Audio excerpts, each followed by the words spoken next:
the one and only Peter Irving, MMA fighter, more than a decade. Also does some boxing, but now he's mostly coaching. And I've been wanting to talk to him for years. And part of the reason, and this is not going to be the only topic of the interview, was because he was part of a promotional video that Ma Baoguo used to claim was a real fight. So, Peter, welcome. Nice to finally get to speak with you, Jerry. Yeah, thank you so much again for doing this. So let's start with your journey. You're obviously born and raised in UK, right? That's right, yeah, in Newcastle, and we're just on the border of Scotland. So, like, Newcastle was part of Scotland, then it was part of England, then it was part of Scotland. So, but yeah, we're kind of we're right on the north end of England. That makes so much sense because your accent even feels like a hybrid between Scottish English and British English. That's true. That's true. The Geordie accent. I'm really moderating. I'm doing my commentary voice. I'm going out to do some commentary later on, which is why I'm suited and booted. So, but yeah, if you actually speak Geordie, it's very, very hard to interpret for like American English speakers. Wow.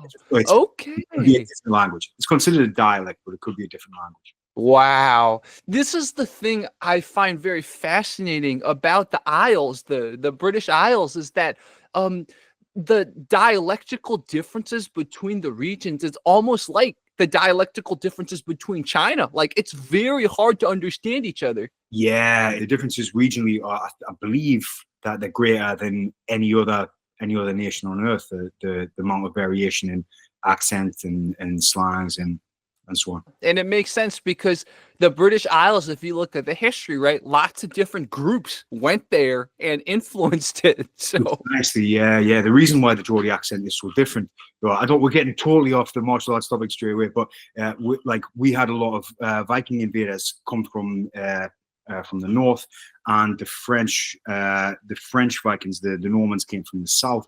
And what ended up as standard English is considered the Queen's English, the southern influenced English.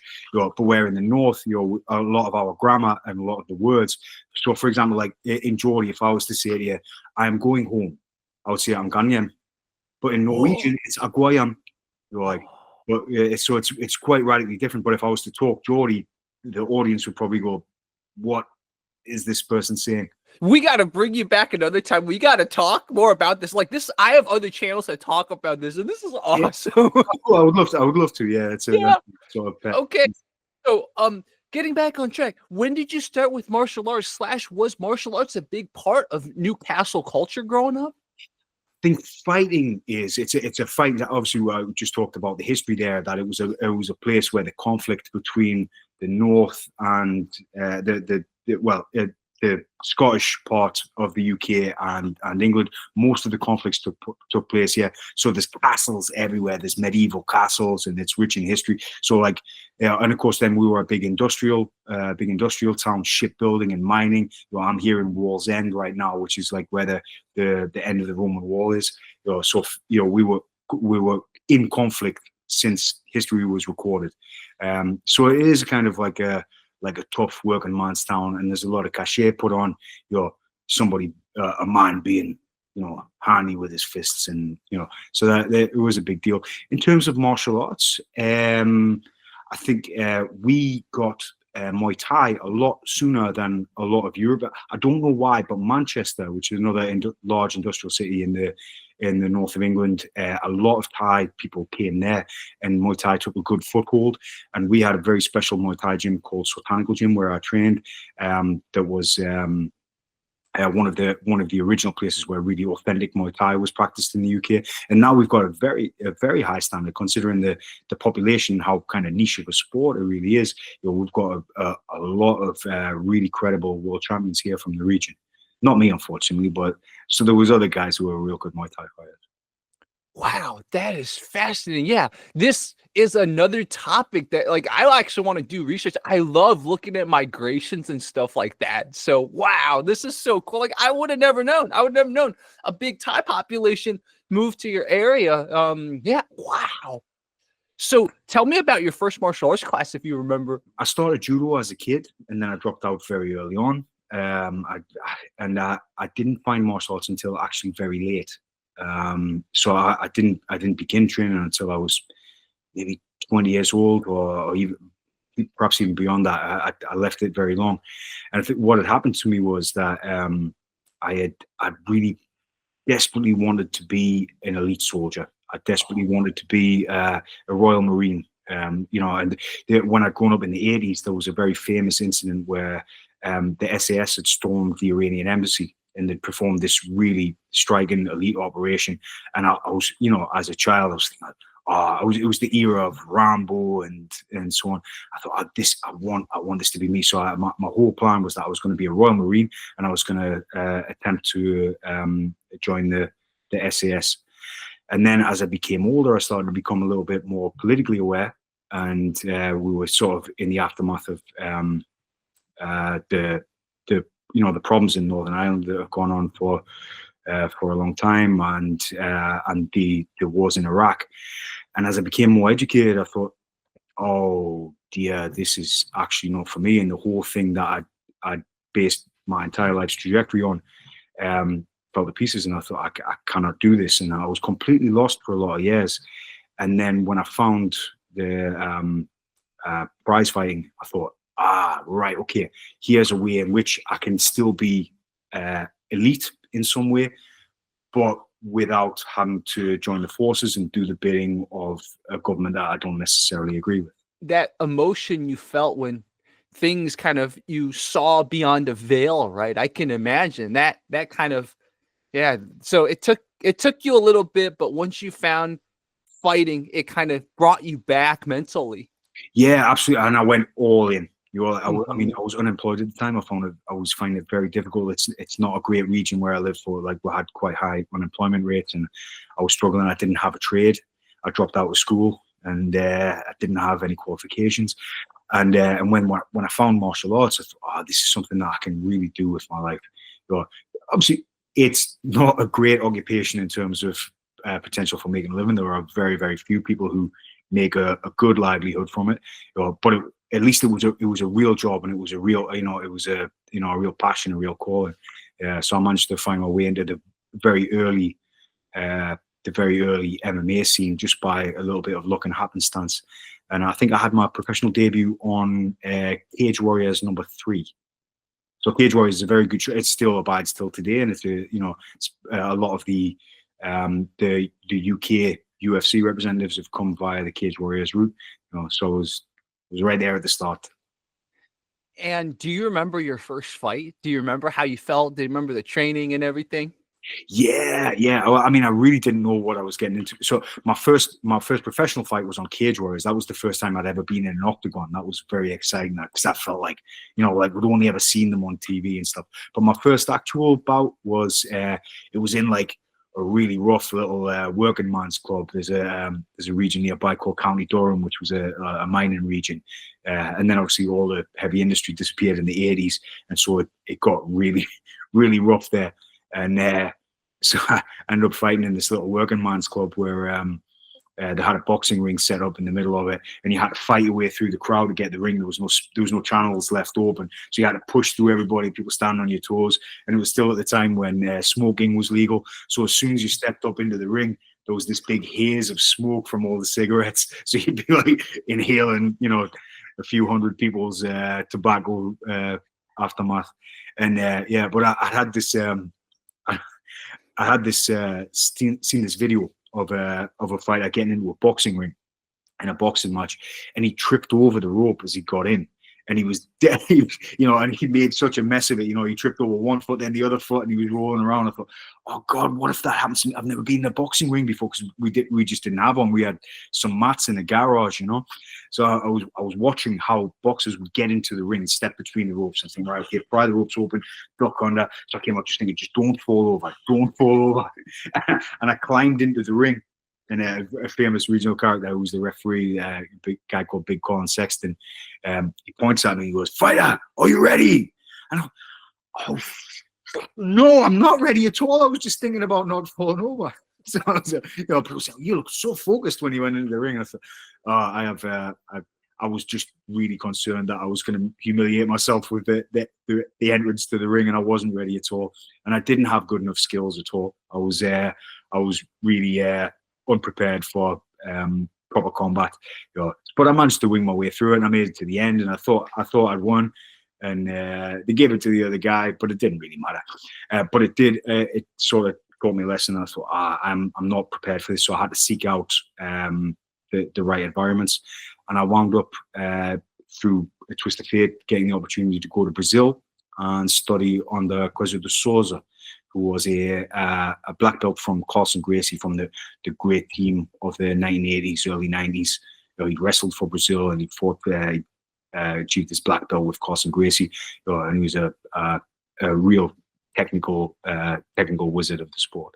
So many things to unpack, but the first thing I learned is that I didn't realize that parts of the UK went through what the US went through, which is like these mining towns, formerly industrial towns, sort of, whether it's through globalization or something, they kind of lost their economic edge. Like, you're like hearing that, I'm like, wow, that's so uncanny. So much of the US Rust Belt, as they called it, like it's called the Rust Belt for a reason. Yeah. There's a lot of parallels there, and there's parallels between like Reaganite economics and the Thatcherite economics that coincided, that influenced one another, and took the lead from there. So the sort of neoliberalism crushed heavy industry in the region that I'm from.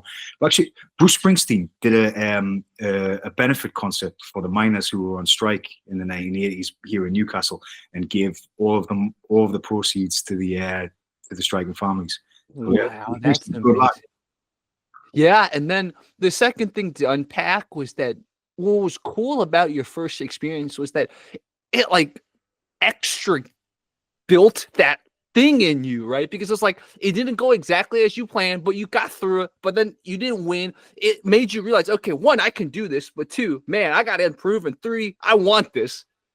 Yeah, very much. It was the feeling of getting in the ring was absolutely addictive. The training too. Like I love to have finally found a routine in my life that I enjoyed. I loved being dedicated to martial arts, but the thrill of getting in the ring was like nothing that I'd ever experienced before. I just wanted it all the time. At what stage in the beginning did you finally feel like, okay, this was a fight that I felt completely prepared for? I don't think I ever achieved that point. I don't think I ever felt fully satisfied. Like I mean, I always took confidence from the fact, because I didn't have a very much talent. I wasn't a particularly good athlete. I managed to get myself to be a reasonable point of athleticism. I wasn't a very talented fighter. I had to learn everything and learn it again and practice it a lot. So I never really had that like a particular gift. I just had a fairly good work ethic, and I could take a punch fairly well. I remember I was having a chat with a chap down in London. He was fighting for a world title in Muay Thai. And I said, "Oh, okay, how's preparation going? You feeling ready?" And he said, "Well, you know how it is when you're fighting all the time. You're never really ready. You're never not ready, though, are you?" I thought, it's actually, like, for a casual throwaway comment, that was very insightful. And I thought, like, actually, that was the point that I got to, that you're never ready for something like this, but you can get to the point where you are never not ready. It's such a descriptive and relevant way to describe people who make a profession out of anything. And I've never thought about that, but that is how I YouTube. I'm never completely happy or ready for the product to air, but I'm also never unready to make a new one or release something. It's like I never thought about that way of describing it. That's exactly how I feel every day when I make YouTube videos. I think that's one of the good things, when we talk about like sort of the modern sports martial arts, jiu-jitsu, Brazilian jiu-jitsu being a good example, or judo, or any other sports martial art, that they're considered scientific martial arts. I remember my teacher explaining this to me. We talked about, that there are obviously, like, I don't want to make a broad generalization about Kung Fu, but relevant to what we may speak about later, like there are aspects of Kung Fu that are in some way magical, and that are tied into mythology. Where jiu-jitsu, judo, wrestling, boxing, you might not necessarily consider wrestling and boxing to be martial arts in that strict sense. What they are, they're scientific forms of fighting. So what happens? You begin with a hypothesis, and then you put it to the test. So the fight, in some respects, is always an experiment. And I think, like, I use this sort of analogy. Like, I have a few like sort of PhD scientists in my jiu-jitsu academy, and when I'm talking to them about competing, I'm saying, like, well, you have to understand that, like, we're not. Yes, of course, the intent is to win, but you don't do an experiment with the intention of creating a result. Like you have to see what happens. You have to put you begin with a hypothesis and then you go there. So simultaneously, we have the intention that yes, I'm coming here to win, but also I'm doing an experiment. And then you take the data and then use it to improve. So there's somewhat of it's a little bit paradoxical. There's somewhat of a conflict there, but I find that it actually helps you to win by comprehending it as an experiment that is intended to collect data, as opposed to insist on the outcome beforehand, because of course that's anti-scientific, and therefore it's anti-jiu-jitsu, it's anti-wrestling, it's anti-Muay Thai, or if you take the analogy that far. I love that analogy. I can tell you're a good coach. I can tell. And we'll talk about your coaching later. But yeah, I've never heard it explained like this. But this is why, if you talk to fighters, you talk to coaches, they often say you learn a lot, if not more, sometimes from your losses. It's the same thing when you're doing an experiment and your null hypothesis turns out to be true, right? That means, okay, we have to go back to the drawing board and we actually have to re-examine our hypothesis, redo our hypothesis, right? Good experimental design means that you're trying to find evidence that the null hypothesis is actually right? And then you can only find different ways of, or different, I'm getting too deep into statistics, so I'm not going to keep going. But the whole point is what Peter Irving, I'm just going to call you coach, man. Coach, like I've already learned so much from you. What coach just said was so brilliant, and it frames it in a way where you don't attach as much ego to a win or a loss, which then hopefully makes you more likely to win, right? The paradoxical part of it. Exactly, yeah. I mean, the problem is that when we're doing like take a sport like MMA, when you are a professional, like results matter so much. Take like a guy who's in the UFC, they've got very little wiggle room. Like not only do they have to win, but they have to win in impressive fashion. Otherwise, they may lose their job. So naturally your mind is going to go to the premium on winning, that you become fixated on the result. But what I found out like fairly early on, when I went to Brazil, like I underperformed really terribly in jiu-jitsu matches because I was so desperate to win. I felt like I have to win, and I was so fixated on winning that when a bad action happened, when I got on the wrong end of the score, I would start analyzing what I said. Oh no, well I got my back taken because I did this wrong move. I put my hand here when I should have put it there. All the meanwhile, he's already done his move. He's trying to strangle me, and he gets my neck because I'm thinking about the last thing. So I was living in the past, And so once I started to actually really enjoy fighting, once I started to really understand myself as a competitor and understand how to compete, I was fixated on the process, and the process got much better results. Once I let go of the idea that I must win, rather than I am here to fight and I'm going to give everything that I've got and I'm going to enjoy the experience, then wins started to happen just as a part of the process. So there's a conflict there that you have to overcome that's ever present. But that for me, at least personally, helped me to let go. I remember I was talking to my friend Craig Jones, he was my training partner, but he was more like a coach because he was so much better than me. He was a world champion in Muay Thai. He was really, really accomplished. And he said to me one time, I forget who the quote comes from. He said, well, champions hate to lose, but champions don't fear to lose. I thought, that's, again, it's another one of those like very, very pithy, very, very short and sweet statements. But I thought there's actually a lot of depth to that, that I hate to lose, but I don't fear to lose. And that would, that idea allowed me to take on whatever challenge, because I was unattached to the idea of winning and losing as being the most important thing. So when you were in Brazil, you did jiu-jitsu matches. Did you do any Muay Thai or MMA matches there? Well, what I did, because there was a kind of like a 6-month kind of reprieve in Brazil where you could go on the visa waiver program with between the UK and Brazil and stay there legally for 6 months. So I would go there for 6 months and train jiu-jitsu. And then when I came back, jiu-jitsu wasn't very well established here, so I didn't have as much access there. But the best martial arts that was available was Muay Thai. There was a great judo club as well. I kept my hand in by training judo, and they had great newaza as well. It was as good as Brazilian jiu-jitsu. They were old school, Kodokan judo fighters. So I would go there a couple of times a week. I would do a little bit of wrestling we had a lot of guys that come from Iran and Afghanistan at the time. So we had some really good freestyle wrestling. But I spent the majority of my time training at Sultanico Gym, training Muay Thai. So I would do like, oftentimes I would do like one MMA fight, one Muay Thai fight, one MMA fight, one Muay Thai fight. I'd do 6 months of Jiu-Jitsu and 6 months of Muay Thai, which is probably not the ideal arrangement necessarily, but for the resources that I had at the time, that was the best. I thought I would invest my time in the most, what we call like the most elite place that I could find.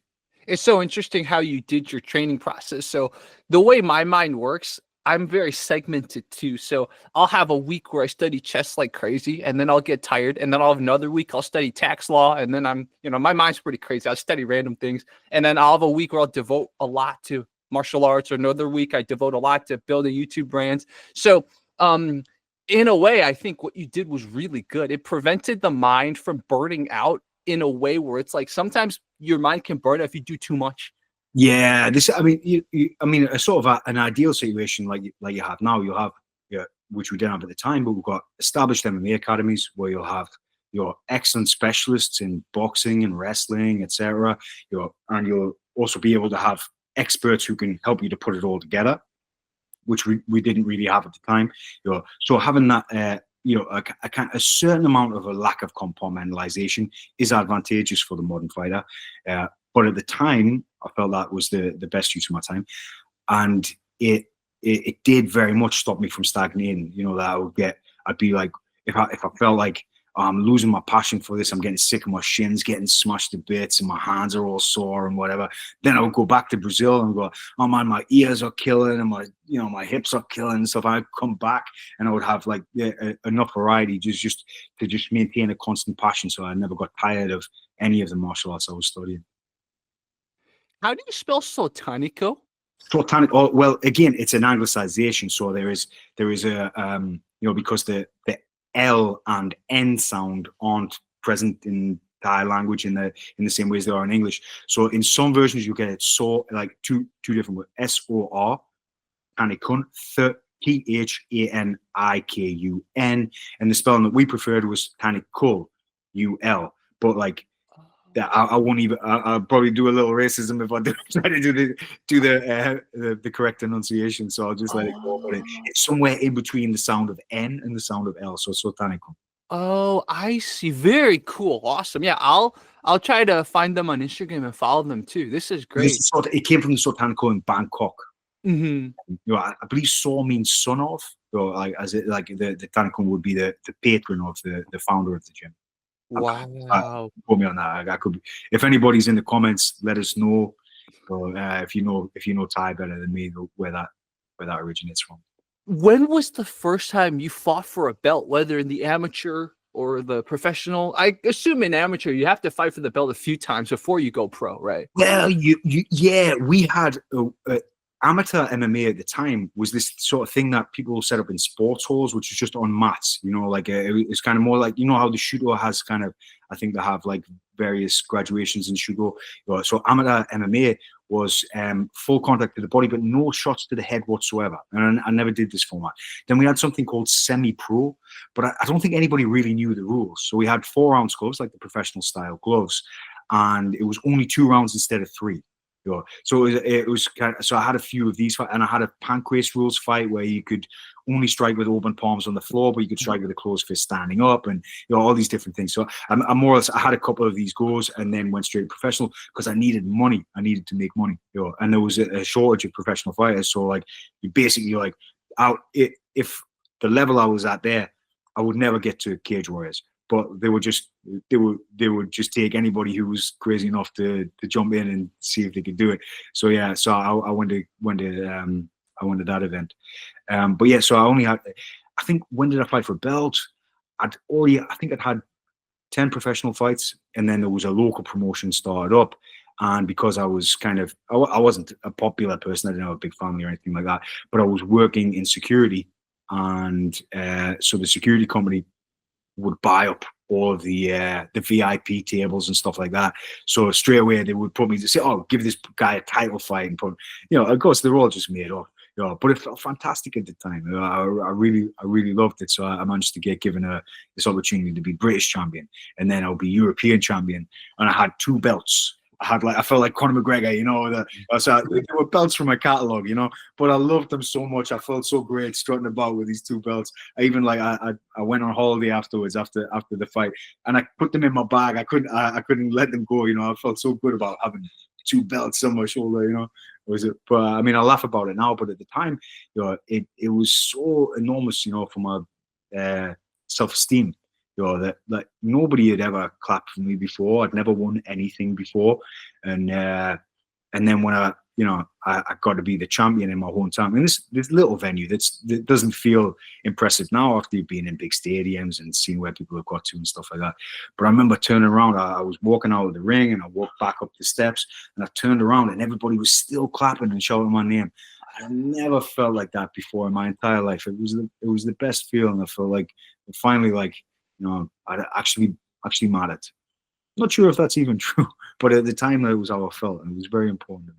How did your pro debut go? Do you remember the kind of the everything that happened? Sort of like your description of your first fight ever. Do you remember your pro debut? Yeah, I do. Yeah, I was fighting a guy from Scotland, and I was from Newcastle, and we were fighting in Portsmouth, which is down south. And I was thinking, okay, right, cool. Well, it's neutral territory, like it doesn't, neither of us are local. And it turned out he was the Navy boxing champion. Portsmouth is the center for the British Navy. I was like, oh, so when I got there, everybody was I got a fairly frosty reception. And I really wasn't good enough to be fighting professional at the time. And I remember like getting pushed up against the cage, and I didn't even know how to pummel. And I was putting my hands in and trying to dig underhooks. And I was like, yeah, God, this is what they do in the UFC. I've seen this before. So anyway, he took me down, and somehow the one move I was any good at was the triangle, and I managed to catch him with the triangle choke. Like, I think I could be wrong. Somebody might dispute it. I think I was the first person to use rubber guard in a British MMA fight. So I'd seen Eddie Bravo, so I copied his rubber guard and I grabbed a hold of him, but I underhooked his leg and he beat me so bad with a hammer fist. He smashed my face and my eye was up like Rocky Balboa, and I walked out of the ring. I was going, I won. And then he got back up, not a mark on him. He still looked beautiful and walked out. But then my friend grabbed me and he said, like, right, okay. Because I had this like very distinctive kind of punk rocker hairstyle that I cut through. Do you remember Return of the Living Dead? Yeah. The cult movie. Yeah, I cut my hair like Suicide from Return of the Living Dead. Oh, that's hilarious. It was the style at the time amongst obviously I had hair then, and MMA fighters did stupid stuff with their hair, and it was so I was obviously a bit notable. So my trainer grabbed a hold of me and said, like, right, quick, out the fire escape. So we had to run. I was like, what's going on? He said, this crowd is going to kill you, man. Run out the fire escape. But it was real good fun. I never felt so good in my life. So many things to unpack even about that fight, because he hit you hard, but you caught him with the triangle choke. It's like, it's one of those paradigms, man. It's like, yeah, wow. To be honest, I just hung on the triangle because I didn't know any other moves. I was getting beat up, but I thought, well, if I let go, I'm gonna get really beat up. So I better hope he gives up. Yeah, but I came home and I had like a VHS tape, and I thought, all my friends are going to be so impressed. I'm a tough guy now. So I put the VHS and I said, look, this is me doing this UFC style cage fight, And I was sitting watching going like, yeah, do you have to fall over in this kind of fight? And is that part? I was like, well, no, I got took down, but wait a minute, And one of my friends says, yeah, did you forget your shorts? Because I was wearing I loved Vanderlei Silva, so I bought the shoot box HDB shorts, So I had these Vale Tudo trunks on. He was like, is it like PE where if you forget your shorts, you got to do it in your underwear? I'm like, no, that's the style. That's the Brazilian style. And then obviously I tapped the guy out with the triangle, and they all went, yeah, why did he give up?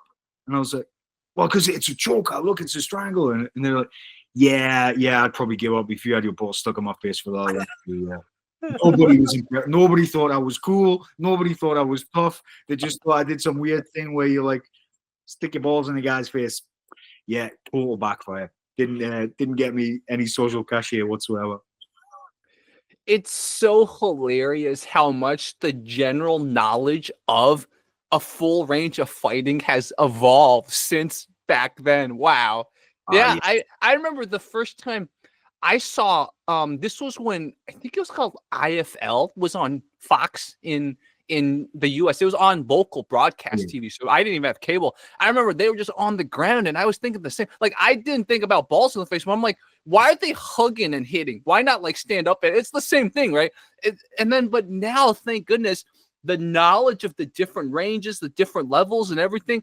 People, unfortunately, even now in modern MMA, like events, if it's on the ground for too long, you'll hear people go, woo, right? But at least they won't immediately, the moment it hits the ground, be like, oh, okay, something. They'll say something dumb. So, Yeah, people have got a generally much better understanding. Still, things I think it is sports entertainment. It's not, especially professional MMA.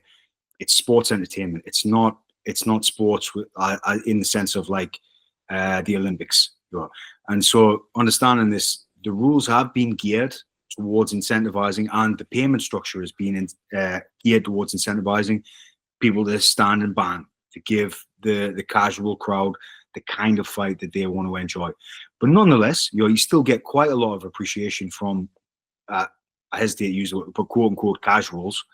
You still get quite a lot of appreciation when you've got some decisive ground action. When you look at like when Khabib or Islam Makhachev take somebody down and they rapidly progress towards the mount, rapidly progress towards a submission, people are satisfied by that in a way that they never would be, because they would be saying, which one won? The guy who made the arm triangle, not the guy who tapped. I can't tell the difference. There's just two guys hugging on the floor. But even still, I think like, I mean, I love jiu-jitsu. I love jiu-jitsu as much as anybody. But as a spectator sport, it's just never going to be a spectator sport.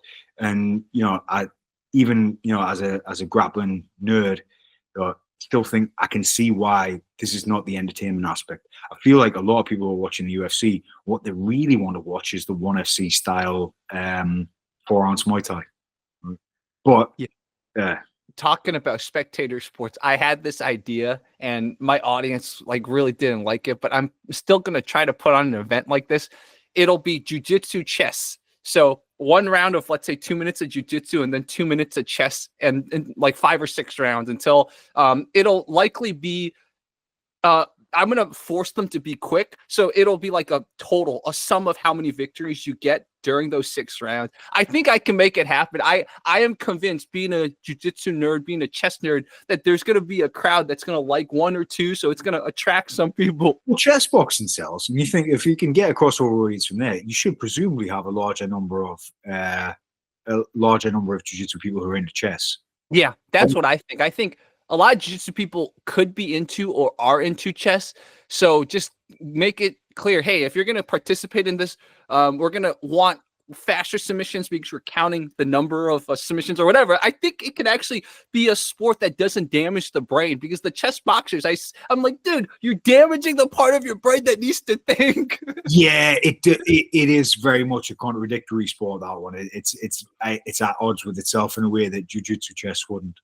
Yeah, exactly. Yeah. So maybe, I don't know if you play chess, but maybe we could do something together in the future. I like chess. I'm pretty.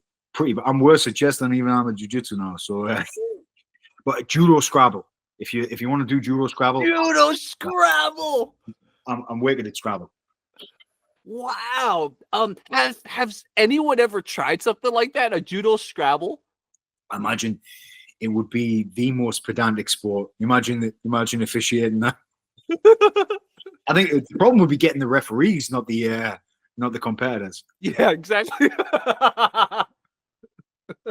Wow. So, Peter, tell me about the time, or many times, when you felt like there was a big upgrade in your fight game. Do you remember times when you're like, oh, I finally put a string of sequences here. Oh, I finally understood the paradigm of MMA or Muay Thai or whatever better than before? Do you know what? It was my very last fight. What had happened was I had some neck injuries. I got spiked in a training session many years before, and it damaged some of the discs in my neck. I was training with a real big, strong middleweight, and he lifted me up from a platter and then fell, and both of our body weights landed on my neck, and it really it kind of ruined me. I was never really the same again, and so I went into kickboxing for a couple of years, and I had a great time. I was doing K1 style kickboxing. Because obviously they're only like 3-minute rounds. It's a little bit more predictable, so I could fight every month, every other month, and make at least make a reasonable living at it. So I really loved that K1 style. Wow. It's not my favorite format to study. I think it's sort of less sophisticated than Muay Thai, so there's less things to discover about it, and it's a lot about just being really fit and really tough. And in contrast, Jiu-Jitsu is my least favorite format to compete in. I don't particularly enjoy competing in Jiu-Jitsu a great deal more than I ever enjoyed just training in the gym. Where K1 style kickboxing, I absolutely loved it. I'll get back on track. So I'd been doing this for a couple of years, but I was I'd moved house, I had a baby on the way, and I was desperate for money, and I couldn't tell my wife that I didn't have the money for the rent. I was desperately scratching around. I was praying to God, thinking, please find some way that I can make enough money to pay the rent. And a short notice fight came up against the light heavyweight. So I lied to the promoter, and I told him that. I said, "Oh yeah, I put on loads of weight. Yeah, I'm much bigger now." Because I used to fight. Well, I used to fight at 170, but I was really at 155. I had some fights at 155, but then it was a little bit of a struggle to make weight, so I fought at 170. But really, I was always at 155, or I could have cut to 155 if I'd had enough time in preparation. But then I ended up, I took a fight at light heavyweight, so I filled my pockets up with weights and things like that, so that when I got on the scales, it looked legal, and and then the guy didn't even make weight. He was too big. He was a heavyweight, so it came in over. So really, it was fighting at heavyweight, and so I really, to be honest, I didn't really even care if I won or lost at that point, because and a few years beforehand, I never would have said that. I would have said, like, yeah, fighting for money is not the right motivation. There are better ways to make money. But I got in there, and I didn't really care. I just wanted to do it. And I was with my friend Craig Joseph, the chap that I was talking about, and he was in my corner, and he started talking me into the idea that I could actually win it. And he said, no, use your strategy. You're going to circle away from his big right hand. You're going to do this. And he kept me on track. So if I kept trying to mix it too soon, he's saying, no, keep your combinations short. Don't go just yet. Short combinations, 1s and 2s, pick them off and work on the leg. Keep circling, get him tired. And actually, everything came together, and it was probably the best fight that I'd ever done. And it was the one that because I felt completely liberated from the idea that I thought, if I get knocked out, people say, "Oh well, he's a lightweight. This guy's a light heavyweight. No shame." And so the fact that I was completely liberated from that, like, all I wanted to do was fight. And then once I realized I actually had a chance to win, something clicked, and my fitness kicked in, and so even though it was my final ever MMA fight that I hadn't even prepared for, I hadn't even sparred MMA or anything like that for a couple of years, but it just all came together. Sadly, it all came together at the end, just as the wheels fell off, and my body was no longer really able to keep up with the necessity. It was a little bit sad. I felt like, if all that had come together a little bit sooner, or maybe if I'd started a little bit sooner, I could have been I could have been a real success in fighting. But wasn't a great fighter, but was a good fighter. It's enough. I think what's unique about your journey is, and I think that's why I can tell you're a good coach, is that because you felt like, the timing wasn't completely all right, you can pass so much of that to your students. I can really see that. Like, I think that's what makes you such a good coach. Well, thanks. Appreciate that. And so let's talk about coaching. When did you start coaching / how many people do you coach now? To be honest, I'm kind of semi-retired now. Mm-hmm.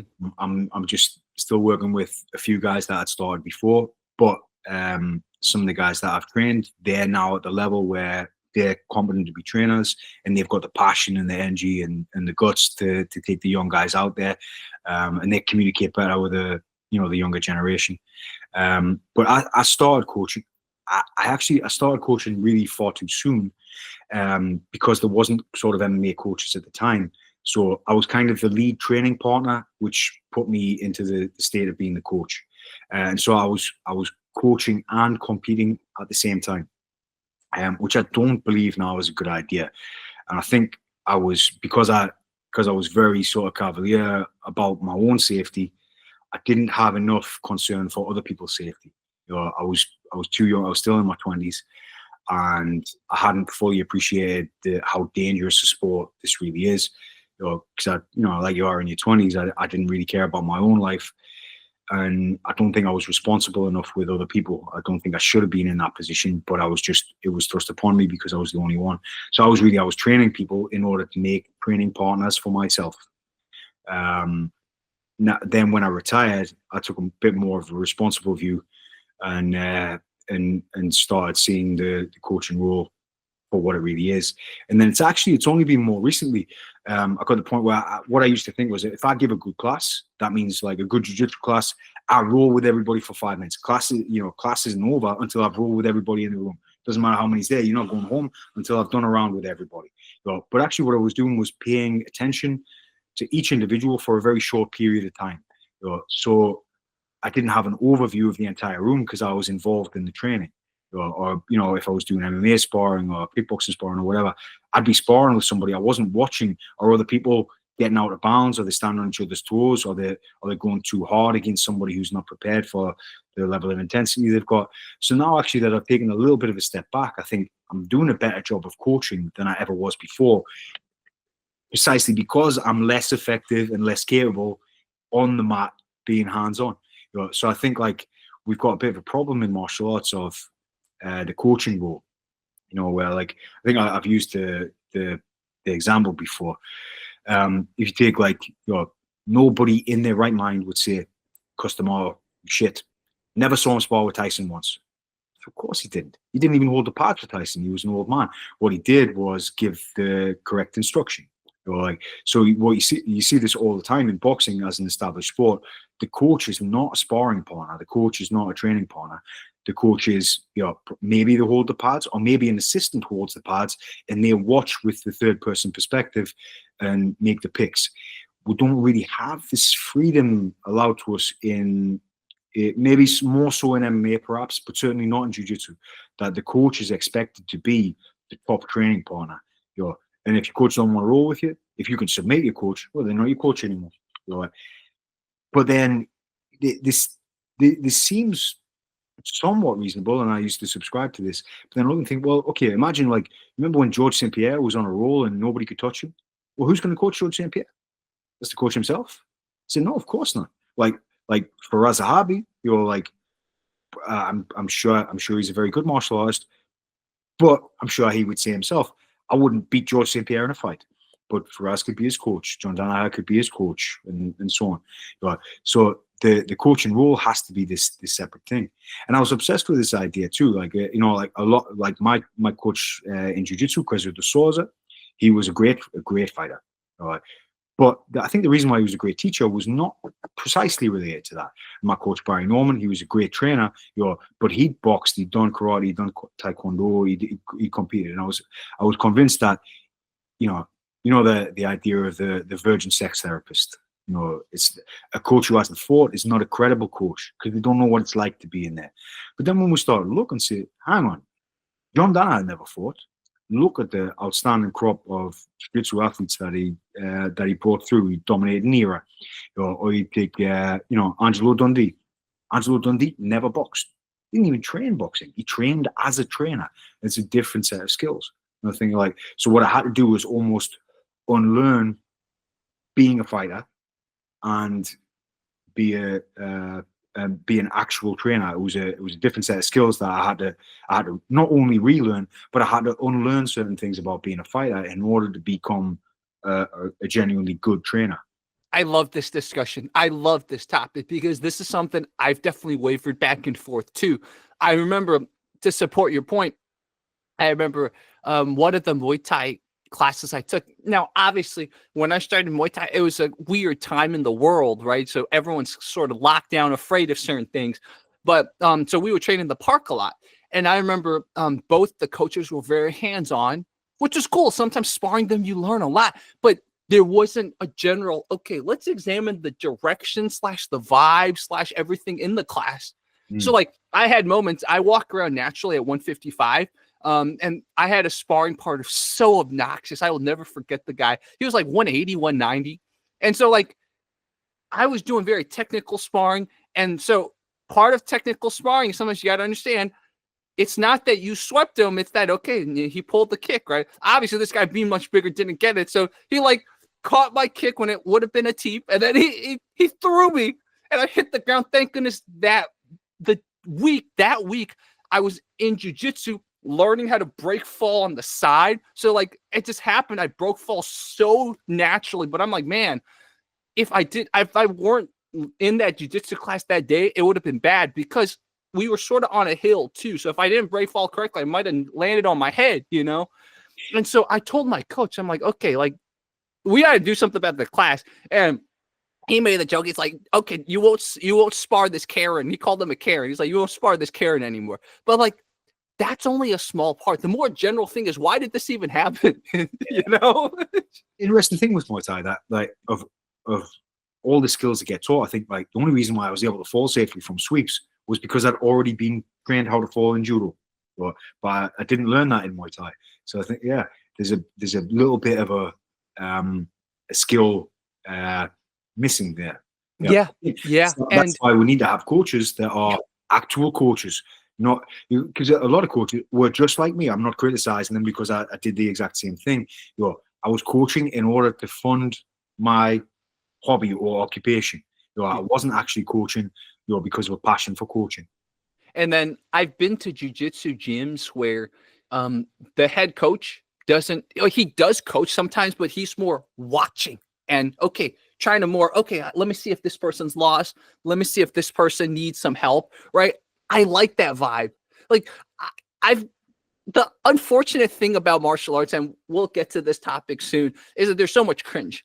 And every gym I go to, there's some cringe. No matter what, there's some cringe. There's either one coach who's got a little bit of an ego or one coach who's socially inept, or no matter what, no matter how well run the gym is, there's still going to be some cringe, right? So it's like, how do you pull from the good elements of all the gyms, all the situations I've been to? It's like, how can you form like the ideal situation? And one of the things I do agree with is gyms have to have that one person or a few people that are more looking at the general structure of the gym.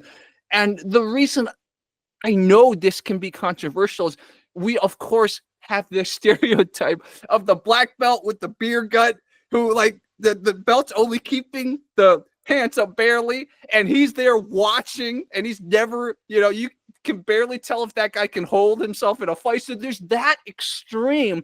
And this is why so many of us gravitate towards, no, that coach better be sparring. That coach better be the one to be formidable. So I get the other view, but you have to find a middle region somehow. Yeah, again, it's another one of those instances where we've got this paradoxical case, this kind of conflict between, like, the coach's job is not to be a practical master. The coach's job is to oversee the training. That is what he's actually being paid for. But we also need them to prove that they are credible. Which is why I think, like we're talking about the Angelo Dundees of the world. Like in martial arts, there's some level of resentment towards that person. Say he never fought. He wasn't really very good. Why should he be making money from fighters when I sacrificed my body? I sacrificed everything, to grow this sport and participate in this sport, and I'm the credible one. And he shouldn't have good fighters. I should have that guy. I'm sorry. I'm trying to formulate what I'm trying to say properly here. But there's a conflict there, and it's hard to fully trust somebody who's never put themselves on the line, and it's hard to take criticism. I think as a fighter, like you don't. Except for a very small number of people who get good financial recompense, all you get is the name. All you get is the respect and admiration that comes from being somebody who's bold enough to risk their body and risk, even their life, in order to go and do something so brave. And then when somebody comes along and it feels like a sort of a case of stolen valor if somebody doesn't have those credentials. But of course, they're not the same job. I think we have to start to look at this um, in things like MMA in the same way as we do with a professional sport like boxing. That being a good fighter does not make you a good coach. Being a good coach, doesn't require you to have been a good fighter. It's simply the fact that how else would somebody have accumulated those skills in the past if they hadn't done it themselves? But those days are gone. Now we can have people get a fantastic education in coaching, and understanding technique without actually having participated, and that's a little bit hard to swallow for people from my era. It's almost like a triangle of opinions we have. There's the other tip of the triangle that I mentioned. This is sort of where I was at a few years ago. Is unfortunately, there's also like the fitness boxing, fitness kickboxing people, right? And those people, it's like, yes, it's mostly catering towards a different clientele that just wants a cardio workout with some punches and kicks. But man, the techniques they teach, man, the paradigms they teach are so bad. And so, like, there's that other extreme. And I only mention this because I had some very bad interactions with both students and coaches that were of that paradigm. And that's why I gravitated so much towards my coach better be able to spar me, my coach better be able to do this. So yeah, this like, it's not just like this, you got to find a middle. It's literally a triangle and you have to find somewhere in the middle of that triangle. Yeah. Now, again, and what it comes down to, again, it's the economics, because you've got really great boxing coaches there. We take the boxing versus fit box kind of style. You've got great boxing coaches who are like, in another field, they've got like, they put in the hours that would make them a doctor, a lawyer, and the compensation that they get for being masters of their craft is often very, very minimal. And then you see somebody, you think like, this guy's got, I think like soccer moms is the sort of US kind of expression, all sitting around like punching one of those inflatable bags with terrible technique going, hey, yeah, come on, this is great. And you think like, man, how much money did that guy make from that class? He made more than I did. I trained an Olympian. I trained a professional for, and then I got very little compensation. And this is what kind of causes the resentment. And then the idea again, when you've got a fighter who gets very little compensation, all they get is the social recognition and all they get is the applause. And then somebody else has got a video of them hitting the bag, and they go, and people say, "Oh, right, cool, yeah, he's a boxer too. He's the same as you." I mean, I remember I used to laugh about this. I think when I was a purple belt in Brazilian Jiu-Jitsu, so I had to explain to somebody. So what have you been doing? I said, oh, you haven't seen me for a while because I've been in Brazil. So I said, oh, why? I've been doing jiu-jitsu. I said, oh, what belt are you? I said, oh, I'm a purple belt, which was very, very prestigious at the time, which it still is. And they're like, oh, my niece is 10 and she's got a black belt in Taekwondo. And I'm like, right, yeah. That's the same thing. And at the time I was wounded. I mean, now as a grown man, I would just go, "That's great, good for her, well done," And I wouldn't mind but yeah, at the time that was painful for me. That felt agony, because I felt like what I was doing was so credible, and to be compared to a child, and to think that the black belt is an appropriate thing for a child is, yeah. But the reality is, it doesn't actually matter, But it feels like it does when you have got very little compensation for all the things that you do. Obviously, a potential solution to this is somehow, and I think my channel tries to do this, is how can we get the legit coaches, the legit fighters to be able to get more compensation, right? So at least from a compensation package perspective, they're able to get more. So then it's like, okay, we can divert the right people to the right situations, because I know of both coaches, fighters, and students who are unfortunately not in the right place. So like, how do we match them better? So this, whatever you call it, informational asymmetry, structural asymmetry, can be better corrected. So obviously I thought, okay, my channel could be a little bit of that bridge, right? And I'm sure as the information age, the AI age gets better, there'll be a better kind of match for the people to get exactly what they want. So this is definitely a work in progress, but this is such an interesting topic. And I'm so glad we're doing this interview, because I had a feeling, since the way you approached the Ma Baoguo topic and the way you answered it, I was like, I know Coach Peter is a good thinker. He's got a good head on his shoulders. I knew this interview would be more than just, okay, let's talk about fighting and then let's bash martial arts. So this was awesome. Before we get to Ma Baoguo, let's talk briefly about you working in security. You mentioned that, right? How long did you work in security? I'm struggling. It was quite a long time ago, so it was a couple of years. And so like the thing was that really that was how I actually made my living. That was what kept the roof over my head and kept food in my stomach. But I would tell people, oh, I'm a professional fighter, and I work on the door and on the side. But actually, of course, what I was doing was using the job of being a professional doorman in order to finance my hopes and dreams of this passion project that was fighting. Yeah. So I think it was very useful for me in terms of like understanding how to deal with conflict and things like that, just to be confronted with that. But it wasn't really for me.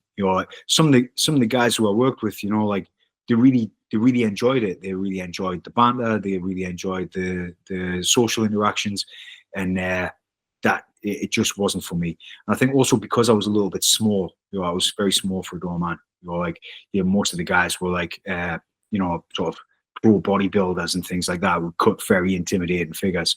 I remember I used to work with a great guy. His name was Mick, and he was a man mountain. He was a bodybuilder, and he was 6'4" or something. He was so imposing, so intimidating. But he wasn't a fighter. He was just he was a really nice person. He was very, very pleasant. So what he was fantastic at, he could fill a full hallway, and he could push 5 guys out of the door just with his hands. But in a square go, if somebody was actually a fighter and they wanted to have a go, it was me who would have to deal with it. So I remember like trying to throw people out, and they would square up to me and all this sort of stuff. And then Nick would come up behind me, and they would all of a sudden they would put their bottles down and run out the door. You don't have to be scared. Don't be worried about him. I'm the one that you've got to be worried about. But yeah. So it was a useful experience working in security. It did teach me some things about people, but I think it taught me more about my own limitations. Yeah. It's so interesting thinking about that too, because it's exactly that thing where if they wanted to scrap, they would be very mistaken strapping against you, but optics matter so much in life. And it's like they saw your friend, they're like, it was optics again. I've used the example there of a person who's physically intimidating. That's probably not the best example. That probably wasn't the best lesson. What I didn't have was terribly good communication skills. And so I had another friend who I worked with, who was just funny. He just had great banter. And so I remember like trying to turf some guys away, and it was like a stag do. Do you call it a stag do in the US? Ooh, I've never heard that term. Stag do it's when if a man is going to get married and he goes for a party beforehand, we call it the stag, and if it's the woman's party, we call it the hen do. Oh, that's pretty funny. We call it a bachelor party. You guys call it a stag do? Well, yeah, we call it the stag do. Yeah. So yeah. Anyway, there was a big stag do was out, and all these guys came down from Scotland. One's wearing a kilt, and so if you let anybody in a nightclub wearing a kilt, Scottish guys, a real Scotsman, doesn't wear any underpants underneath the kilt. So naturally, like 5 minutes in, they're going to start flashing, and then it's all going to go to hell. And I thought, and the rule is in security, like if you can't get them out, don't let them in. So I thought, I can't get these guys out of here. There's too many of them. They look like tough guys. So I was trying to refuse them entry, and they got really aggressive. And my mate popped his head out the door. He said, "Yeah, do you know what it is? Do you know what it is? He made a bit of a slur as well. Like there's a slur against Scottish people that I'm not going to say because I'm Scottish. So so ever since that Braveheart film came out, all you think you're dead hard. Just F off." And I thought, if I'd said that, that would have been like lighting the fuse. That would have been incendiary. But the way that he said it had them cracked up in laughter. I thought, it was not what he said was really offensive, but the manner with which he said it diffused all of the tension. And I thought, that's a skill that I just don't have. Like, I would have been physically capable of like trying to put up a fight, but diffusing the conflict was completely beyond me. So I thought, man, these were much more important lessons than any physical conflict that ever happened in those situations. In acting class, there's a warm-up exercise that they almost do every time. Usually the school does it. It's you're given a statement. Usually it's a statement that could be interpreted one way or another, but usually it's a statement that gets people jilted. And you go around the circle repeatedly saying it with different tonalities, different thing. So like, for example, I'll do a tame version of this. Let's say we use the term fight me. Now, obviously in acting class, you use a different term, but let's say we use fight me. You go, fight me. You go, fight me, right? Like, so as you do it more and more, you realize it's the delivery, exactly like you said. The words only mean certain things, but how you deliver it, how your body language, everything, that's what actually makes the interpretation, the whatever vibe. Ellie loves the word vibe. It creates the vibe of it. And your example is another example of it.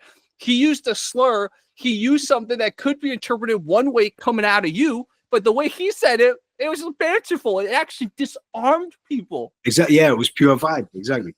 Yeah. So it's just like, that's such an important self-defense lesson. And it's something I think I want to get people to think about more on my channel. That's the direction I want to go, because obviously the average person who watches you or maybe even comes train with you or watches my channel might not even want to ever get into like a fisticuff situation.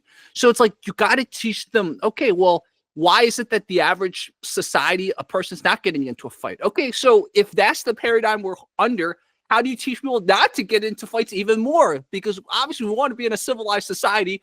Maybe one fight once in a while in the ring's fine for people, but like there's a time and a place and there's the legal structure. So like there's a reason things are designed a certain way. So the way your mate was and the way I think we all want to aspire more to be like that. Yeah, it's hard to say definitively what is the most important self-defense skill, but not getting into a fight, well, like that's really important. So running away, of course, is a brilliant self-defense skill, but far better than running away is diffusion. Like, yeah. If there was that opportunity there, like, if you've got the communication skills to diffuse a situation and turn something tense into a laugh, that's the best self-defense. That was the best bit of self-defense I ever saw in my life. The last time I was really tested, a guy really wanted to fight me, right? Or he was trying to be tough, but it was 2023. So in 2023, I was going through some like weird head tension issues. So it was one of those, okay, this is a test because I'm not 100% mentally. And okay, this guy wants to test me. And I was like, okay, this is the perfect test. And I remember he was like calling me names, doing everything. And I sort of like, I was like, okay, all right, it's a free country. You could say whatever. And he was like, it caught him by surprise. He like thought, he didn't know that I was trained. So obviously it's like, oh, maybe I could take this guy. But the way I reacted, it's just like, eventually he just calmed down. And he's still like, even when he was leaving, he was still saying things to me. I was like, okay, all right. It's that simple. Okay, all right, that's fine. Like, I wasn't backing down. I wasn't scared. Obviously, if we wanted to fight, I'll fight him. But it was just like, I knew there was a better way. And like, okay, he's angry. It's probably not my fault he's angry. There's other things causing it. Just let him mouth off a little. It's fine. It's a free country.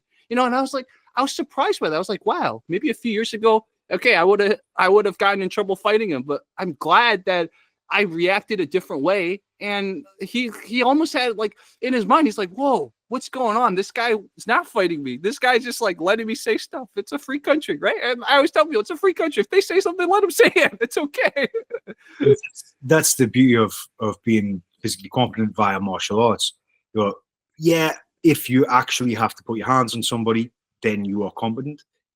But having that level of security to just let it go over your head, I think that's the best thing that I ever got from, because when I was probably more physically capable than I am now in my 20s, if somebody challenged me to a fight, well, I had to fight them.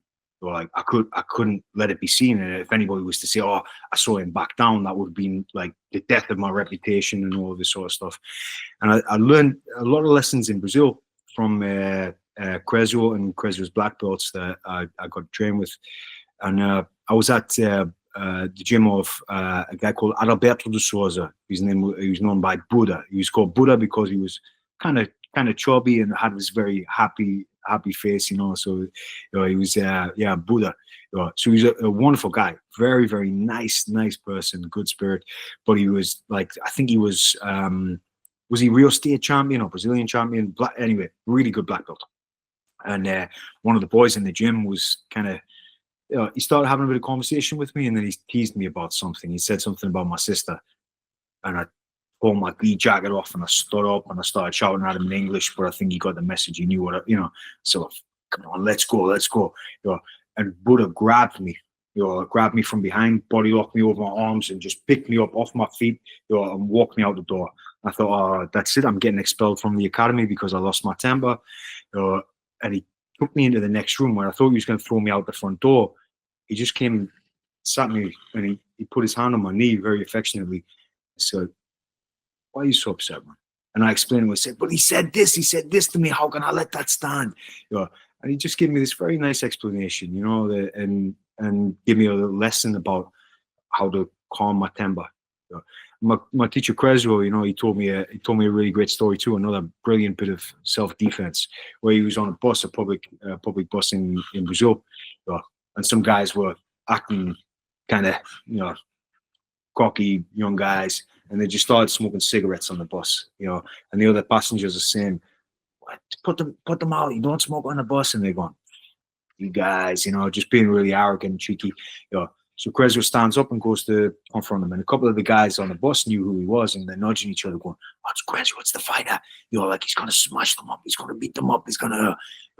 And he went over and he said, "Guys, so I have asthma. I would really appreciate it if you would mind just having your cigarettes when you get off the bus."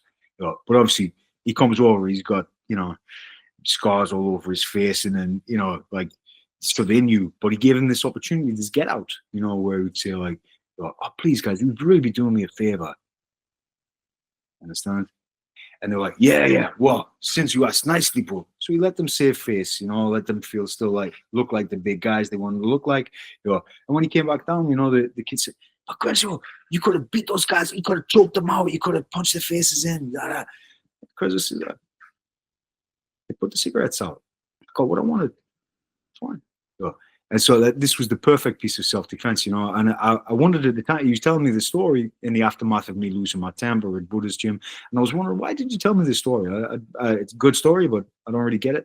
And then, of course, it dawned on me later on what he was trying to do was school me. He was trying to tell me, so like you're going to ruin your life by losing your temper because you're a hothead and you need to cool your jets, and start making good decisions, and you can still get what you want without lifting your hands to people.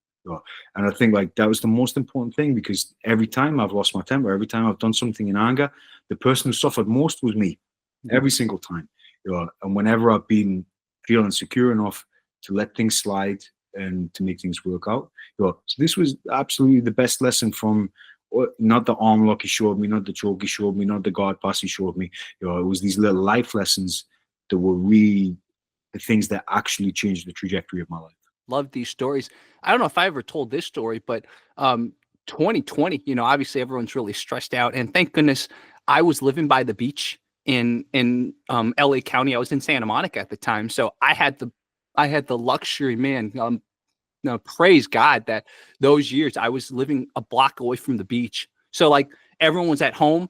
I could go to the beach, and I had the beach by myself a lot of those days. One day there was a guy, very funny, looked a lot like Coach Peter, bald, looked pretty intimidating. He was with a much younger girl, and obviously you could tell they were very scared of the pandemic. So they were, they saw me walking towards them, and they were like, "Oh my God, this guy, what if he spreads things to us?" Right. So as I'm trying to pass them, I'm not trying to spread anything. I'm just trying to pass you guys because you're walking too slow. The guy, to impress his young girlfriend, points the finger at me, fingers this close, right? Which in Western law, this is actually assault already. It's not battery because the finger didn't touch me, but it's assault. He's like, "Get him back off, you got to keep 6 feet." And I look at him. The first thing you got to do is assess the situation. He's scared. Okay. He's scared. In 2020, I was really training. So I looked more intimidating. and I'm young, and I had a shaved head back then. So, okay, he's just scared, and he's scared of the pandemic. So I'm not gonna fight him. He's just trying to impress this girl. So I was like, I was on the phone too. I was with my friend. I was like, okay, and I I used a funny de-escalation technique. I was like, okay, the guy's scared. He's a little racist. I used the R word. I'm like, the guy's a little racist. He's a little scared, and they like gave him a little thought. He's like, whoa, whoa, whoa, whoa. Yeah, he's white, right? So like it's an unconventional de-escalation technique. But obviously, I'm not going to shout back at him. I'm not going to get intimidated either. But it's just like I was talking to my friend. I was like, yeah, okay, the guy's scared. He's a little racist. I'm just going to keep walking.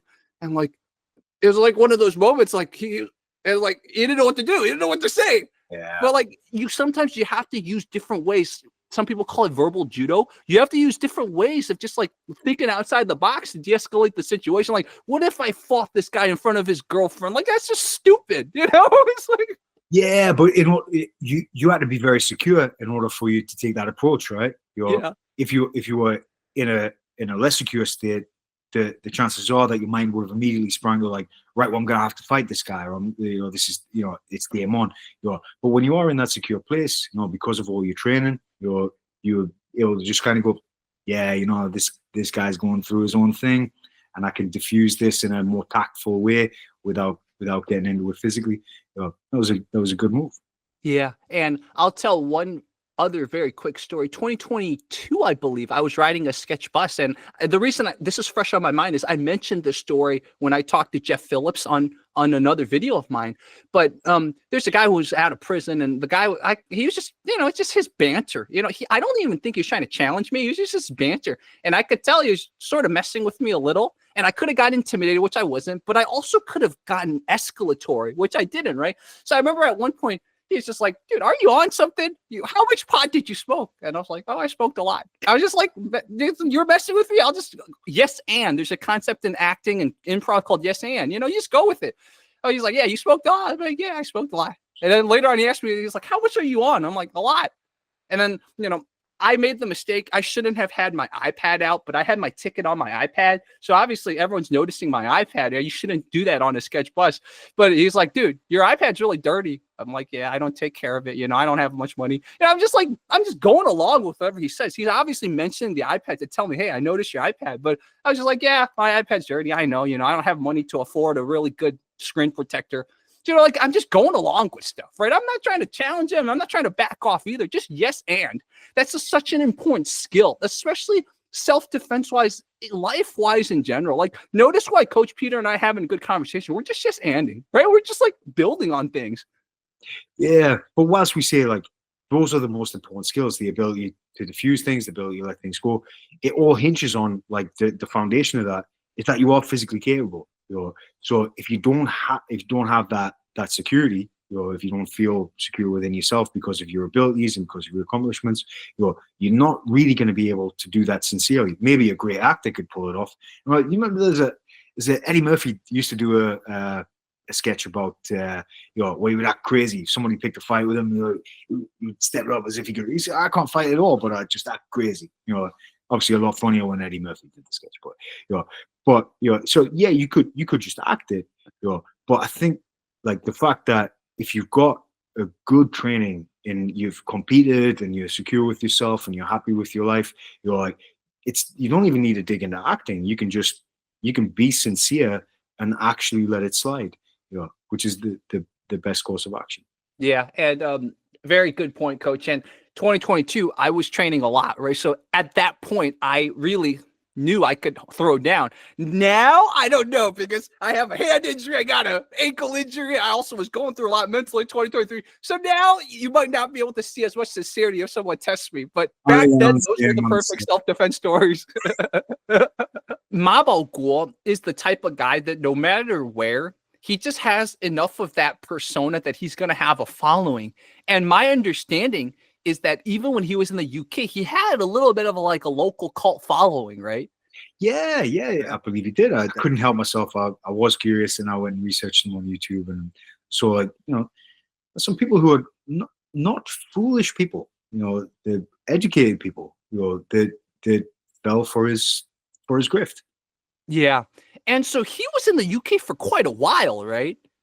I'm not sure how long he was here for, but I remember him. I wrote a little article, a little blog item explaining the story. And I don't know how long he was here for, but he was in my hometown of Newcastle, which was just a curious coincidence. And I remember him being there. I remember him doing his performances. Was it a paid gig that he needed an MMA fighter or a fighter? Yeah. So what it was, a friend of mine. I was working with him. He found some work for me because I was, obviously once I retired from fighting, I was trying to find my way with new things, and he just gave me an opportunity to come down to London to make some money as a trainer. And he had a client who was, I don't know what venture capital, or some real, a high flyer who would work in the city of London. We'd come and take boxing lessons with him. But this chap was also very enamored with the mystery of Chinese kung fu, and he would go over to China. He would, fly over in his private jet or whatever, and spend exorbitant amounts of money, I imagine, on taking private lessons with Master Ma. Again, obviously a very clever guy. Somebody who was in his field was very intelligent and not a person to be taken advantage of. But whatever sort of charm he has, it washed over on him as well. That in itself is just so interesting because a lot of times you think about these people who, let's say, sell questionable things, right? They're always able to get a few high flying what do you call them? High flying customers. It's so funny. It's like you look at so many of these things you would call maybe potential grifts, and they're always able to get one or two people who are able to really spend money. Like there's some brilliance to this. Yeah, I wish I had the skill. Otherwise, I'd be selling private lessons in jiu-jitsu for hundreds of dollars. Was this video in question filmed in London, or is that filmed in Newcastle? Yeah, it was filmed in London, and I've got no resentment against the chap who commissioned it at all. He made every accommodation for me. Put me in a limousine to take me to the train. Booked a beautiful set. Like it was like I don't know if it'd been like, it was like a disused industrial warehouse, and they'd hosed it down. He had like a good quality. It was like a movie quality film crew that come there. They were good professionals. They were very nice people, and set the whole thing up really nicely. So what I understood was that Master Ma obviously it hadn't been documented in his younger days. There wasn't technology available there, and he wanted to make him some sort of tribute. He wanted to make him like a promotional video. I don't know whether it was to introduce him to tours in the West, or if it was just for his own edification. But anyway, the project sounded really nice. It seemed like a really nice idea, and the idea was to contrast the traditional ancient kung fu style with the modern sports style, and I would be the actor to play the modern MMA style for age fighter. It seemed like the tribute video was commissioned by this sort of rich client or rich student of Ma. So it wasn't officially commissioned by Ma Baoguo. Yeah, but I think it was his student's idea as a gift. I think he wanted to give him something nice, and this would and assumed that this would be a flattering thing, because it is. Like, I think I would appreciate it if somebody did for me, if they wanted to create like a kind of something to for posterity, for your legacy. And of course, if you're a fighter these days, if you're a good fighter, even if you're not even a good fighter, you're going to have some videos on YouTube, and you're going to have at least a DVD or something like that, looking back and say, when I was a young guy, I did something brave. And but of course he didn't have that, because it was not his generation. The technology wasn't available. So that, as far as I was concerned, that was all it was, and it seemed like a very nice and professional project, and he paid me handsomely for it. It was a good gig. Yeah, I mean, just hearing you talk about the behind the scenes, the limo, good accommodations, the film set. Yeah, it sounded like it was quite a fun experience. Yeah, it was. I mean, I'd done a couple of music videos before when I lived in London. I had like a couple like just to pick up some extra cash. Did some acting gigs. So I was in a music boy for a London artist called Starboy Nathan, who's quite famous over here. And I was in a video by a kind of folky punk act called Jim Lucky and the Solemn Sun, where I played a bare knuckle boxer and we'd done some choreography. Obviously, the film crew knew how to film, but they didn't really know how to choreograph the fight scene. So me and the other actor, we put it together, and I was really pleased with the result. You know, like when I saw it back, I thought, wow, that looks. I've seen boxing movies that had worse sold punches, but it is obviously very, very different making something look believable on camera than it is real fighting. Like real fighting doesn't look good in a kind of a movie setting, and movie fighting doesn't look good to educated fighters. I think even I think probably for me the best boxing movie ever was Raging Bull, not because of the boxing, but because of the story. But the fight scenes in Raging Bull are fantastic. Even though, as a boxer, I can look and see, I can tell that's not real punches, but the artistry of the filming, the sound effects, and the way they layered the sound. Do you recall that where they have they take the sound of a lion roaring and they slowed it down so that when Sugar Ray comes into sight, you can hear like a distorted lion's roar in the background. It was like really beautiful stuff, But again, like it wasn't because it looked like a real fight. It was because it was a piece of art. Yeah, it's so interesting that that's sort of the mentality you had when you were making the video. It's like, we're going to just make another artful tribute to someone that seems to have a following, seems to have have done cool stuff in the Kung Fu world back in the day. So the filming lasted a day. How long did the filming last? Oh, it was only a couple of hours. A couple of hours. Okay. Yeah, it was a really easy gig, aside from dealing with Master Ma. Yeah. And you mentioned that in the article you wrote that sometimes you guys would be talking and you try to like throw like little like eye pokes at you or something like that. Yeah. I mean, we were just talking about how working in security was a lesson in how to deal with difficult people. He was just a very awkward person, and of course we had a major language barrier. I cannot speak Chinese at all, and he so we were working through a translator, but he would continuously do sort of like fake groin strikes and like fake taps to the eye, like I could have poked your eye out there. I couldn't. It's just that's very unpleasant. Like you were talking about before. With the guy who poked his finger in your eye. You're like, it is in fact assault. You're like, but it's kind of sold with this like, I was just joking, but I wasn't really joking. It was just a joke, except I could have had you there. And it seems like somebody who kind of he felt the need to set me on edge, and it made it. That's a very unpleasant working environment. I'm sure a lot of people have had a boss like that. Yeah, definitely. And I can only imagine from Ma Baoguo's perspective, very likely he was very intimidated too, because obviously you with the tats and everything, like you look like a very formidable guy. So he's like, okay, I gotta like put this guy in his place. Well, that's why I got cast there, because I look like the stereotype of the MMA fighting tough guy. Yeah. So that was precisely why I was there. And so one of his hand had a little bit of a lump or something on it. Right? That was unpleasant to get like tapped by it.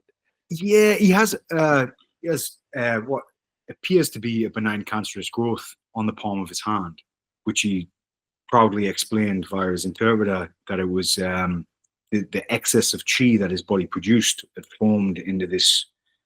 I don't know if it would sort of. I'm a little bit vague. I don't know if the idea was that he could project this chi through this. A cancerous growth on his hand, it was just an unusual deformity, But to be slapped by it felt. I don't want to be kind of ableist here, but just a bit unpleasant. It was a kind of creepy thing to do. Yeah, and obviously looking at the footage, right? You guys were just like touching each other. In the interview that Ma Baoguo did that I translate, he mentioned Dian Dao Wei, which is like, okay, we just tap and then that's it. But there was never an attempt during that film session to actually spar, right? Or did he want to actually spar? The direction I was given was to spar. Yeah, because when I Oh, went there, I thought like, okay, I'm going to be doing stunts. You know, we're going to arrange something. I'm gonna choreograph some sort of attack, and then I'll take the fall. So there was some mats set up, you know, that I thought, all right, well, cool, that's designed for me to fall on. I'm going to do a stuntman job. And then I said, okay, right, cool. Well, which stunts would you like me to perform? I said, oh, just spar.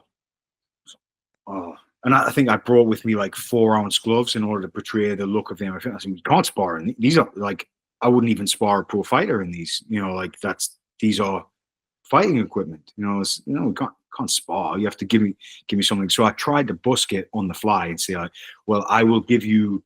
What would you like? Would you like a Muay Thai style attack? Would you like a Western boxing style attack? And so I try to explain again via the interpreter. They're like, right, if I throw 1-1-2, then you can do your counter. But he was then unwilling to explain what the counter was, which makes a problem when you're trying to do a stunt.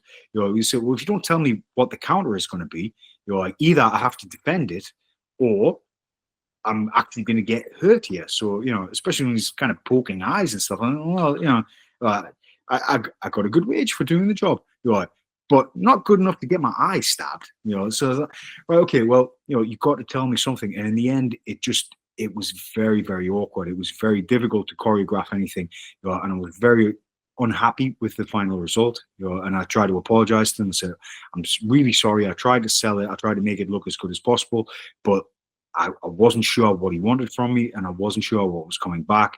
So I tried to make it look like a good display of martial arts, and it really didn't.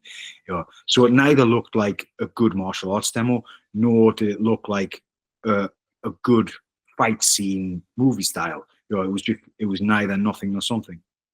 yeah. And that makes so much sense because if it were choreographed better, especially Ma Baoguo, that unfortunate time when he actually fought, and then like even in the video you guys did, his footwork just was so cringe. Like that's the thing you notice immediately. Like, a lot of these, whether Sistema guys or Kung Fu guys who have never fought, when they actually step into a situation where it's not just completely choreographed, their footwork gives it away to anyone that's done anything at training. That footwork made it so it's like I saw that, I was like, oh, and it's so funny that he himself didn't realize, like, oh, how do you even look legit with that footwork?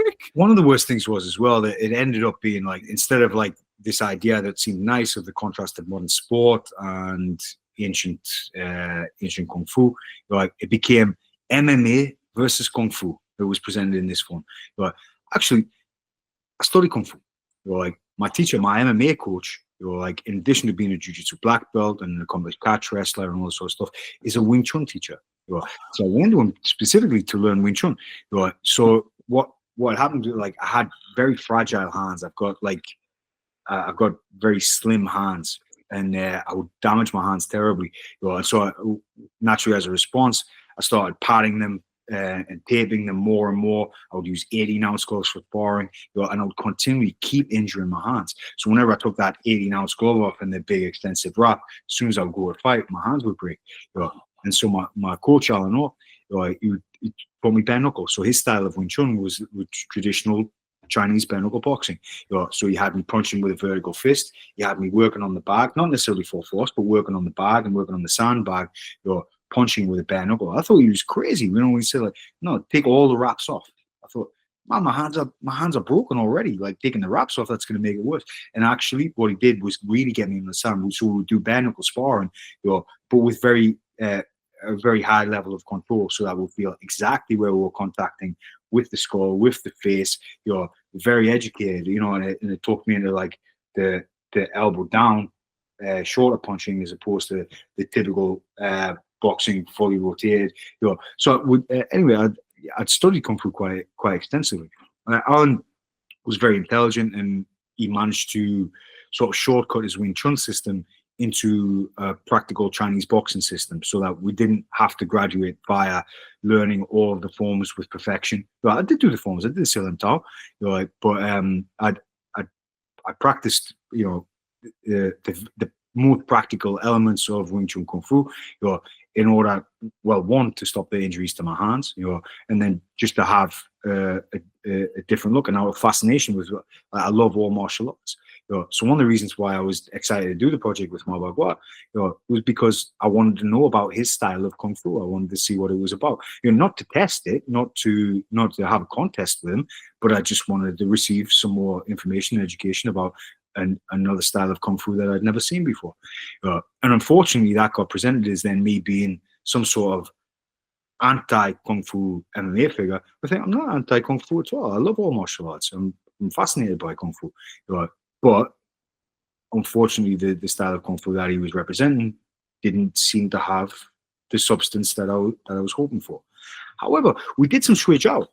So I don't know, maybe some of the listeners might not know what Shui Jiao is, but it's a Chinese style of jacket wrestling. It's quite similar to, in a lot of forms, the Irish collar and elbow wrestling. That has a short, like the Shui Jiao jacket is a short sleeve jacket as opposed to the long sleeve judo or jiu-jitsu jacket.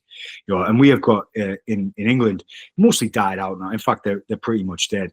But there are some styles of like jacket wrestling and no jacket wrestling that still abide. They are very similar to Shui Jiao and Kung Fu. And I did a bit of Shui Jiao with him, and he was very good. Oh, wow! He's not. He wasn't a total fantasist, a total bullshitter. He did have some really good martial arts skill. Where when I put my hands on him, you can feel that real tendon strength and the ability to hold his shape. Like he wasn't a complete phony. This was a sad thing. He didn't need to BS about it. Like, he had skill. The only problem was that when we tried to do the demo once again, the demo went wrong. Because in judo, you're trying to throw them inbounds. In jiu-jitsu, you're trying to throw them inbounds. Like in MMA, there's a barrier so that you physically cannot throw them out of bounds. But obviously, in a lot of Chinese martial arts, the push out is a scoring move, like in Sanshao, for example. So he's trying to throw me off the mat onto concrete. I was like, all right, I can't let that happen. So I had to resist the throw. But then when I was inbounds, he would not throw me, but rather push me out. So we didn't even get to do a nice demo of a Shui Jiao style throw. So it was just really frustrating.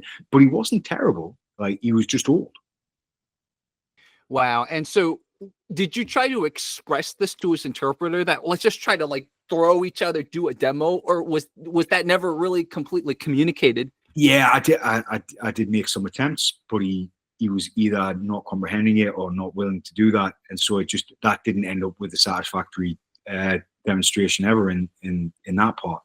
So yeah, the whole thing was just a little bit disappointing, and I ended up just making apologies and then leaving. And I don't know if the movie was ever produced. It looks like the footage that got let out looked like raw footage.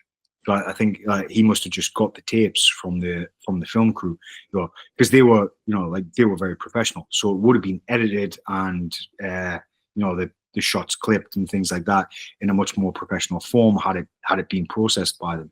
But I think what we're looking at there with the YouTube clips that came out was just raw footage. Yeah. It looks like almost like they took the raw footage together, put some music to it, and that's it. They didn't kind of like cut to the different shots or anything like that. Yeah. And so the final part of the story is then you saw, and it became, MMA versus Tai Chi, and then Ma Baoguo, whether he really knows it or not, or he doesn't even understand, thought it was a real thing. Now, that was it initially, were you a little bit heartbroken, or was it like it was so long in the past that you were just like, okay, let me just like make a quick post and tell people, but it's like in the past? I think I was a little bit conflicted. Now I don't care. It's just it's just a funny story and a little bit embarrassing. At the time, I think I was halfway between being having my nose put out of joint and also finding it a little bit ridiculous. But the thing that bothered me was not that I thought that credible people might assess that I had been beaten by an elderly man, but I thought that it didn't look convincing enough to have been a real fight at all. And nobody except the most credulous people would believe that. But then it started to appear that I was as if I'd been kind of paid off on the other side of this this conflict that doesn't exist between traditional kung fu and MMA. I think like it's Zhu Xiaodong is the I think probably a lot of your listeners are probably familiar, but in case they're not, people know who Zhu Xiaodong is. He was the guy who went around and challenged hokey kung fu masters and to expose them for making supernatural claims about kind of magical abilities. And that was, I think that's what provoked Ma Baoguo to release that footage and then subsequently to challenge Zhu Xiaodong. I never thought about this, but it's just like it almost people could have interpreted as, oh, you were one of those guys paid off to be on Ma Baoguo's side. Yeah, that would like make you be like, ugh. I never even thought about that because for me, I was like, okay, it was very clear to me. It was just, it looks like you're just doing something to help an old man, but man, it's just like the fact that it could have been interpreted that, okay, you were sort of paid off to be on their side. Wow, that yeah, I can imagine how in your mind you're like, uh-oh. People would send me various messages and things like that, and I got directed to a kung fu message board where well, he wasn't even that good anyway. I think he was only ranked like number I can't remember what my ranking was, like number 78 or number 82. And I was like, hang on, all right, I'm the first to admit I'm not a great fighter. You know, like people have got different ideas for what makes a great fighter. Do you know what I mean? But like, yeah, but I wasn't a bad fighter. I was a good fighter. I think like being ranked like number 80 or whatever in the world as a welterweight, you're like, that's the average size of a man in the Western world. You're like, okay, it's a niche sport, but being in the top 100 of any sport, that's still quite good. Like, I wasn't shit. So I was a little bit put out there. Well, it's not even a braggable win. I'm like, come on. So yeah, my ego was slightly tweaked, I'll admit. But now looking back, I think like that's not the relevant part. And especially in light of his knockout loss in that fight. You know, the Zhu Xiaodong fight, of course, didn't happen. Well, as I understand it, again, I'm not completely, you probably know better than me. I believe that his family had contacted authorities and said, please come and arrest Zhu Xiaodong. This is, am I correct in thinking this? Yeah, I think it was a nephew called the cops. Yeah. And so the fight got stopped. Like literally, as the fight's about to begin, the power gets turned off by the authority as they come in and stop the fight. So yeah, that's how Ma Baoguo, whether he planned it or just his family for his safety planned it, stop the fight. I mean, that was the right thing to do. Whether they both should have been arrested, or again, now we're getting into some deeper Chinese politics that I don't have enough information or right to talk about. But it strikes me that the authorities putting a stop to that was the correct thing to do. And if a relative stepped in and said this shouldn't happen, good for them. They were looking out for their old man. That was good. Yeah. I'd assumed at the time that he'd done it in the full knowledge that it wasn't going to go well for him, but he could make a good PR stunt. I thought it was a piece of self-promotion. And then obviously he then set himself up with what looked like a amateur kickboxing fight. Yeah. And what's interesting is because partly due to him, just partly due to the zeitgeist at the time, everyone was thinking MMA versus Kung Fu, right? What I found out later after covering that fight was that the guy wasn't even an MMA guy. Ma Baoguo, the guy that knocked him out, was a Kung Fu guy. So Ma Baoguo got into a beef with another Kung Fu guy. I don't know why. I might look this up in the future, but the beef was a Kung Fu beef. But because the whole world, including Chinese people, were stuck in this MMA versus Kung Fu thing, they thought the guy was an MMA guy, but the guy was a Kung Fu guy. So it was like a Kung Fu on Kung Fu match. But then again, you know, when we say Kung Fu, you're like, correct me if I'm wrong, but it's not a strict term in the way that we might consider. Say like even if you say karate, well, Kyokushinkai versus Shotokan versus what, they're not the same thing. It's just come under the banner of the same word. You know, it's, you know, it doesn't really matter what you call things. You know, like if you call it judo or Japanese style jacket wrestling. Well, however you want to define it. You know, but Kung Fu, as I understand it, is a very, very broad term. And we talk about like Tai Chi, being forms of Kung Fu. So the fixation on the term is a little bit problematic. And MMA, you're like, well, it's in the word mixed martial arts. There's so many expressions of MMA. You're like, well, we don't have a problem saying like, oh, Anderson Silva is an MMA fighter, or Merab Dvalishvili is an MMA fighter. Wildly different styles. Their training probably looks very, very different, and the way they apply techniques look very, very different. It's just it's just a set of rules for a sport. So Kung Fu, of course, being the same thing, it can refer to almost anything that you want it to, almost anything that you want to apply it to. Yeah, exactly. And that's why ultimately I still call that guy an MMA guy, because he arrived at his mixed martial arts through different styles of Kung Fu. So, but obviously it doesn't fit the paradigm of what people normally think of MMA as, which is, oh yeah, it's like a Western thing or whatever. But yeah, that whole thing was just so funny. It's just like, but yeah. So getting back on track, when you saw Ma Baoguo unfortunately actually do that fight, what was your thought on that? Well, a lot of people sent me the footage saying like, I bet you were really glad to see him get his comeuppance, get what he deserved. And, no, it wasn't actually. I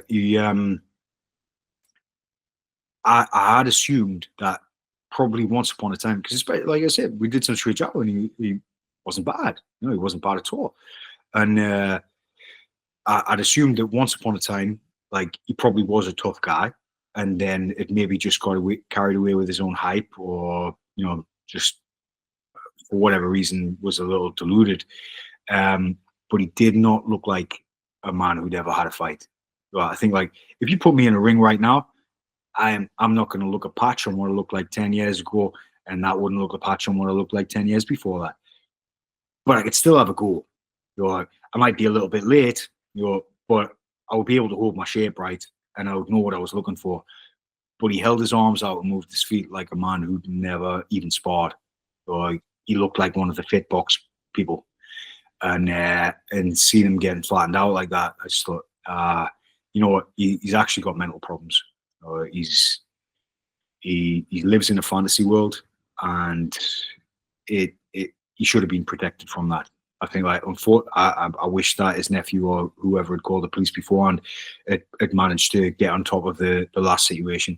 But it doesn't give me any pleasure to see that happen. I don't like seeing anybody get knocked out now.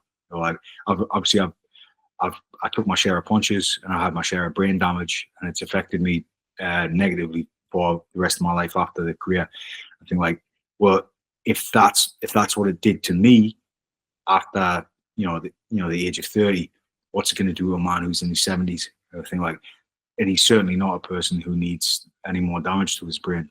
Yeah. I just thought the whole thing was very sad, and I don't know who in their right mind sanctioned having a 70-year-old man going to a full contact fight. The whole thing was sad.